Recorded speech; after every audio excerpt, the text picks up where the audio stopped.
महात्मा गांधी के बारे में।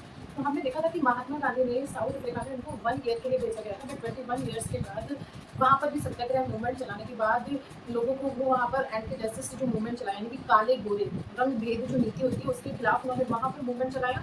तो उससे वो उनके अंदर क्या क्या एक जनरेट हुआ, उनका सेल्फ कॉन्फिडेंस जनरेट हुआ, उनके अंदर इक्वलिटी आई, उनके अंदर लाइफ को सिंपलिसिटी से देखने का तरीका आया कि अब लाइफ बिल्कुल सिंपल होनी चाहिए, मुझे इन सब के खिलाफ लड़ना है और अब मुझे ब्रिटिश के खिलाफ भी लड़ना है।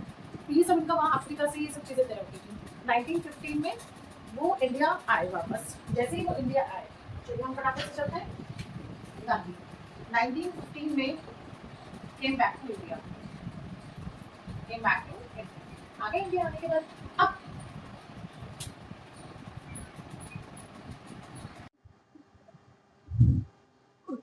हेलो एवरीवन, हम सब बात कर रहे थे महात्मा गांधी के बारे में। हमने सबने लास्ट वीडियो में देखा कि उन्होंने अफ्रीका में कितना स्ट्रगल किया।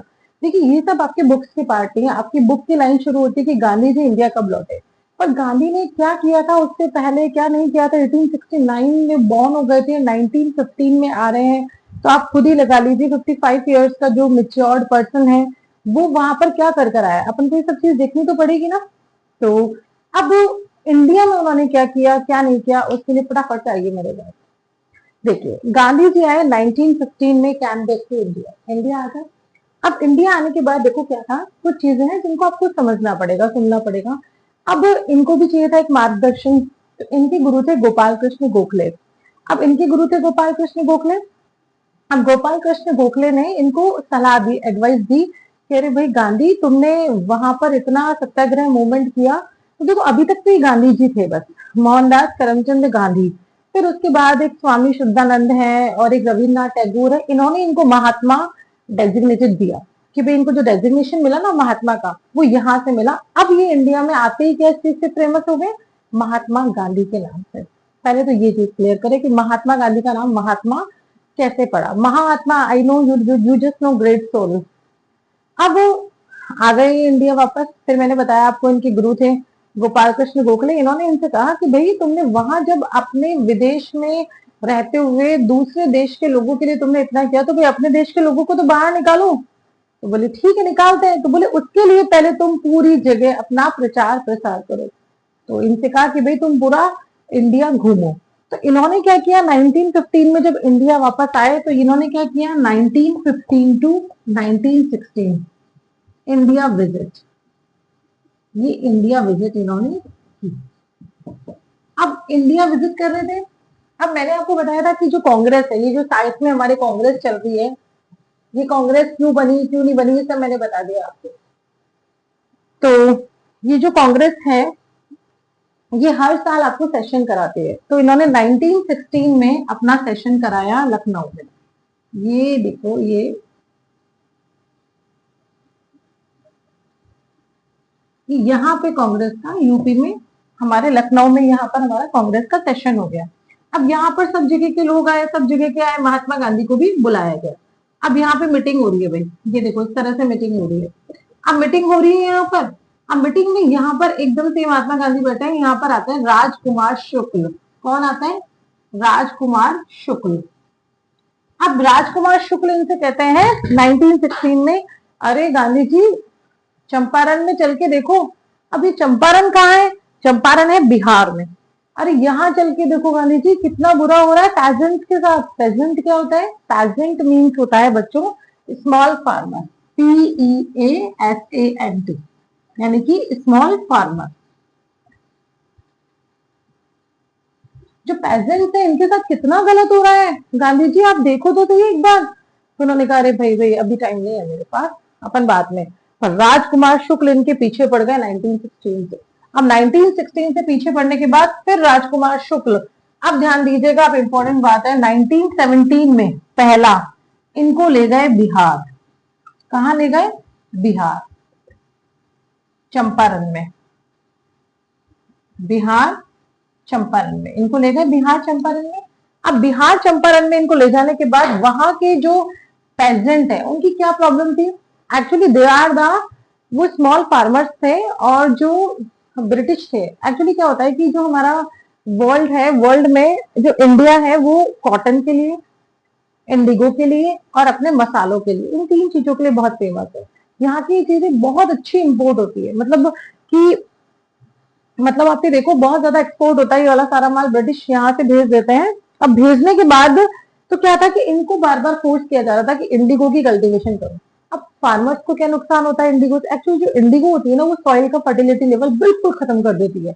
अब आप उसके बाद कुछ नहीं क्रॉप उसमें सॉन कर सकते हो, मतलब आपने खुद के लिए जो सेल्फ प्रोडक्शन होता है, तो इसलिए इनको फोर्स किया जा रहा था कि आपके 1/3 खेत पर, यानी कि आपका खेत है उसके 30% हिस्से पर आपको क्या करना है, इंडिगो ये मैंडेटरी कर दिया सबके लिए। तो उसके लिए फिर राजकुमार शुक्ल लेके गए बिहार चंपारण में। तो क्यों लेके गए? इंडिगो वालों के लिए लेके गए। तो इसीलिए गांधी जी अब यहाँ इंडिया में फेमस होना चालू हो गए थे। तो यहाँ से सबसे पहले उन्होंने जो सत्याग्रह मूवमेंट है वो कहाँ से शुरू किया? बिहार चंपारण से।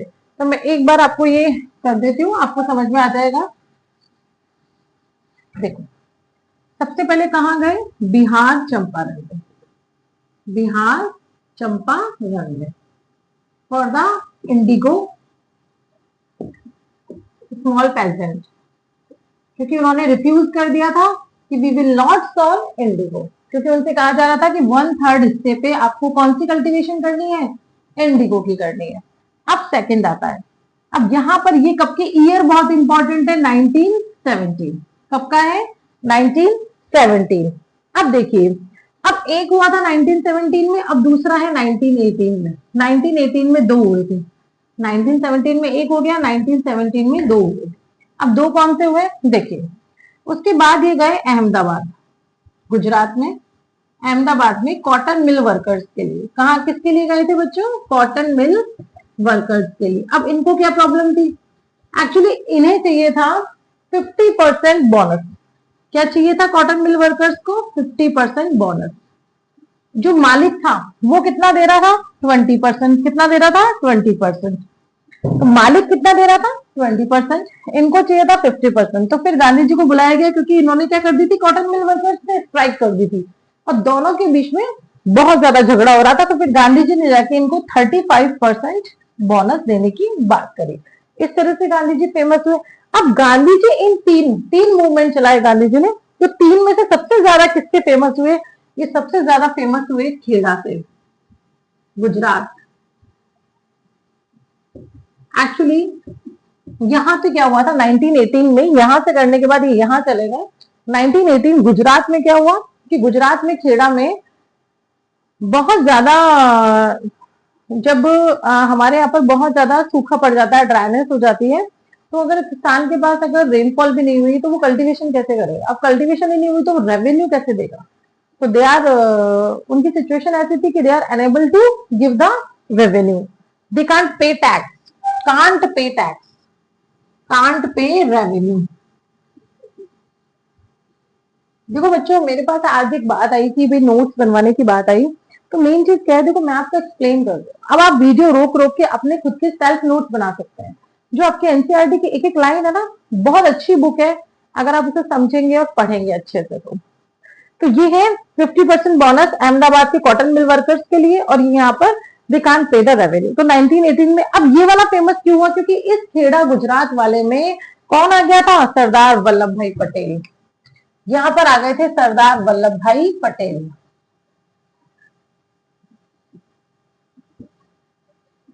सरदार वल्लभ भाई पटेल ने इसको ज्वाइन कर लिया, और इसको ज्वाइन करते ही खेड़ा गुजरात पूरे वर्ल्ड, पूरे हमारे इंडिया में छा गया। तो फिर गांधी जी यहां से फेमस हो गए। और इसी के बाद कौन एंड हुआ? First world war. देखो मैंने आपको 3 चीज समझाई थी कि 3 चीज एक साथ चलेगी, first world war, Gandhi ji और कांग्रेस, इन तीनों का आपस में कनेक्शन है। अब देखो आपने ये 3 चीज समझ ली। 1917 में बिहार चंपारण, सेकंड कहां गए? अहमदाबाद, और थर्ड लास्ट कहां से फेमस हुए थे? खेड़ा से। और इसमें इंडिगो स्मॉल पेजेंट, इसमें कॉटन मिल वर्कर्स की बात थी, और इसमें उनके पास हार्वेस्ट ना होने की वजह से दे कांट पे रेवेन्यू। अब मैं आपको फर्स्ट वर्ल्ड वॉर की कहानी समझा देती हूँ जस्ट इसके बाद।